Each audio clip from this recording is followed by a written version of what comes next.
ואין לייף בארצות הברית, יום 21. אז עברנו את הגבול מקליפורניה לאריזונה לפני יומיים. חם פה בטירוף וישנו ליד נהר קולורדו. אז הכנו קפה קר שיחכה לנו במקרר, והחלטנו שאנחנו יוצאים לטבילת בוקר.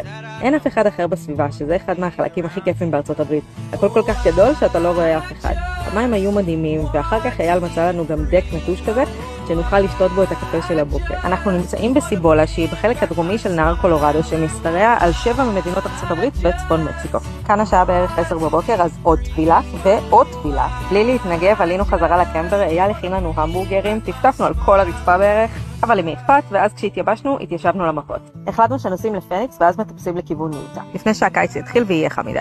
הכנו את הקמפר ליציאה, תיתינו קצת, ניקינו את הפאנלים הסולאריים, אייל תיקן גם את הדלת, כי אין דבר כזה שאין משהו לתקן באיזשהו יום, ויצאנו לדרך. הכיוון הכללי הוא פניקס, אבל אין מצב שישנים בעיר אם אפשר לישון בטבע. אז מצאנו נקודה מהממת באמצע המדבר, הגענו אליה בשקיעה, אחרי טיול קצר חזרנו לקמפר, הכנו ארוחת ערב, קצת ריקודים, וזהו בגדול.